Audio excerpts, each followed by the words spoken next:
Episode 19, Harus Bangkit, POV Sivana. Setelah perdebatan dengan pria menyebalkan tadi, aku pun langsung melajukan mobil ke perusahaan GB Group. Sepertinya aku diterima begitu mudah, karena pengalaman bekerjaku sudah sangat baik. Tidak membutuhkan waktu lama, aku pun sampai di depan gedung tinggi dengan papan nama Jafir Bilson GB Corporation. Setelah memarkirkan mobil, aku langsung masuk ke dalam kantor dan menemui resepsionis. Mereka mengarahkanku ke lantai 15 untuk menemui Cial Jafir. Aku langsung memencet tombol lift dan masuk ke dalam. Hari ini harus lebih semangat. Aku harap tidak akan dipersulit untuk mendapatkan jabatan yang ku mau.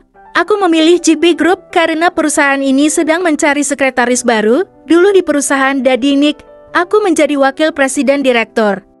Jadi seharusnya bisa lebih mudah lagi untuk mendapatkan posisi sekretaris ini. Pintu lift terbuka, aku melangkah menuju ruangan Cial yang berada di ujung. Langkahku berasa sangat ringan karena untuk memulai hidup baru ini. Ya, hidup baru, suasana baru, pekerjaan baru. Aku harus bisa melupakan bayang-bayang masa lalu yang merenggut seluruh jiwa dan ragaku. Ragaku bagai diremas-remas sampai hancur, tidak membekas.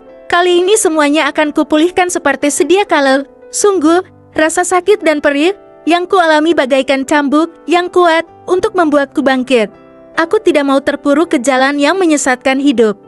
Meskipun bayang-bayang itu selalu menghantu, tapi aku tidak mau semua itu membuat orang-orang yang telah menyakiti tertawa bahagia. Setelah sampai di depan pintu ruangan orang nomor 1 di perusahaan ini, tanganku terulur untuk mengetuk. Tok, tok, tok.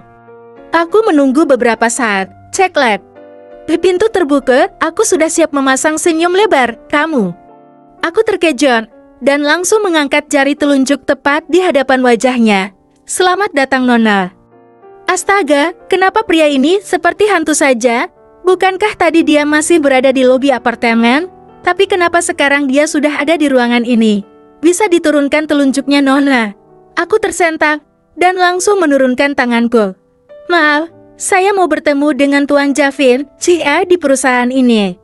Pria itu tertawa mendengar ucapanku. Memangnya ada yang lucu? Aku benar-benar kesal dengan tampangnya itu. Perkenalkan, Nona, aku Jafir Bilson, CEO di GB Group. Silakan masuk. Aku melongo mendengar jawabannya. Apa tadi dia bilang? Dia Jafir Bilson? Ya Tuhan, kenapa nasibku sial sekali. Silakan masuk, Nona, dan duduklah di tempatnya. Sangat tidak sopan bila Anda hanya berdiri saja di ambang pintu seperti ini. Aku pun langsung melangkah melewatinya dan duduk di depan meja kerjanya. Bisa kulihat papan nama yang bertuliskan Chief Executive Officer Jafir Bilson di depanku. Aku tidak menyangka kalau ternyata calon sekretarisku yang baru adalah kamu, Nona. Nona Sivana Ferguson, betul kan? Kia Tuan CEO, saya Sivana Ferguson di sini mengatakan bahwa saya akan kompeten dengan pekerjaan sebagai sekretaris ini. Baguslah, sekretarisku keluar karena dia akan melahirkan. Pasti nanti akan cuti sangat lama, jadi sepertinya aku harus mengganti dengan sekretaris yang baru. Kenapa hatiku masih ngilu kalau mendengar orang melahirkan? Ya Tuhan, hilangkanlah memori ini. Bagaimana Sivana? Kenapa diam saja? Iya Tuan Jafir, serahkan semuanya pada saya. Kenapa kamu sering diam melamun seperti itu? Apa kamu ada masalah? Aku ingatkan lagi, sekarang kamu bekerja padaku, jadi aku tidak mau kamu membawa masalah pribadimu sampai mengganggu konsentrasimu dalam bekerja. Baiklah, silahkan keluar. Tempat kerjamu ada di depan pintu itu, bagian samping kanan. Baik Tuan, terima kasih. Aku langsung berdiri dan melangkah menuju pintu. Tunggu sebentar, Sivana. Aku menoleh ke arah pria yang telah resmi menjadi atasanku itu. Buatkan aku kopi hitam, gulanya setengah sendok, dan kopinya juga tidak terlalu banyak. Kenapa aku harus membuatnya? Apa tidak ada mesin pembuat kopi di kantor ini? Baik Tuan, permisi. Aku segera keluar dan membuatkan kopi untuk atasan baruku itu. Biasanya aku yang menyuruh, dan sekarang harus melayani membuatkan kopi. Tapi tidak apa-apa, yang penting aku bisa sedikit mengalihkan pikiran dengan menyibukkan diri. Ternyata bekerja menjadi sekretaris sedikit lebih sulit. Karena harus mempersiapkan segala sesuatu, handle jadwal CA, menyiapkan segala berkas, menyusun rencana kegiatan CA, dan mendata value baru untuk diserahkan pada atasan. Untungnya Jafir orangnya baik, tidak seperti yang kupikirkan sebelumnya. Aku mengira kalau dia pria yang menyebalkan, tapi ternyata tidak, dia sangat serius kalau sudah bekerja. Umurnya lebih muda setahun dariku, tapi dia sudah sangat hebat dalam mengurus pekerjaan dan perusahaan besar seperti ini. Dia tidak jauh berbeda dengan si Koyang. Aduh, kenapa aku harus memikirkan si Ko Lager? Kupukul kepalaku berkali-kali agar nama Ziko pergi dari pikiran ini. Kenapa Zi? Apa kepalamu sakit? Kenapa dipukul-pukul seperti itu? Tidak tuan, maksudku iya, kepalaku sedikit sakit, sepertinya mingguanku kambuh. Jafir sudah berdiri di depan meja kerjaku, minumlah obat dan tidak perlu dipaksakan kalau memang sedang sakit. Tidak apa-apa tuan, apa Anda sedang membutuhkan sesuatu? Jafir terlihat menatapku serius.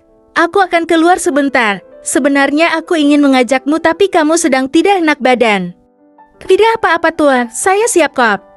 Terlihat Jafir menghela nafas. Baiklah, ikutlah denganku. Aku mengangguk dan segera mengambil tas di atas meja. Langkah Jafir begitu cepat sampai aku hampir tidak bisa mengejarnya. Di sepanjang perjalanan Jafir hanya diam dan fokus menyetir, ya aku duduk di sampingnya, karena dia yang meminta, Sivana, kita akan makan siang di restoran. Oh, jadi dia akan makan siang dan mengajakku? Bukankah jam makan siang masih 1 jam lagi? Setelah beberapa saat mobil itu berhenti di sebuah restoran mewah, Jafir keluar dan mengajakku masuk ke dalam. Aku mengedarkan pandanganku melihat suasana restoran itu yang terlihat sangat mewah dari desainnya. Duduklah, Jafir menarik satu kursi menyuruhku untuk duduk. Seorang pelayan mendatangi kami, panggilkan ownernya, aku ingin dia yang melayani. Baik tuan, jawab pelayan itu menunduk. Kenapa meminta owner yang melayani kita? Aku pun bertanya penasaran. Tidak apa-apa, kamu diam saja. Lihat wajahnya jadi menyeramkan. Setelah beberapa saat kita menunggu, datanglah wanita cantik dengan pakaian yang modis mendatangi kami. Aku yakin pasti itu ownernya. Selamat siang Jafir. Aku bisa melihat tatapan Jafir yang sangat berbeda saat wanita itu datang menyapa. Siapkan aku menu favorit biasanya, 2 porsi. 1 untukku seperti biasa tidak memakai kentang dan untuk Sivana menu lengkap. Aku terkejut ketika Jafir tiba-tiba memegang tanganku. Baiklah, hanya itu saja? Wanita itu bertanya sambil tersenyum. Tapi aku bisa melihat senyumnya seperti mengandung kekecewaan. Jafir tidak melepaskan genggaman tangannya, tapi mata pria ini terus menatap lekat wajah wanita itu. Ada apa ini sebenarnya? Kenapa aku merasa menjadi tumbang di sini? Bersambung.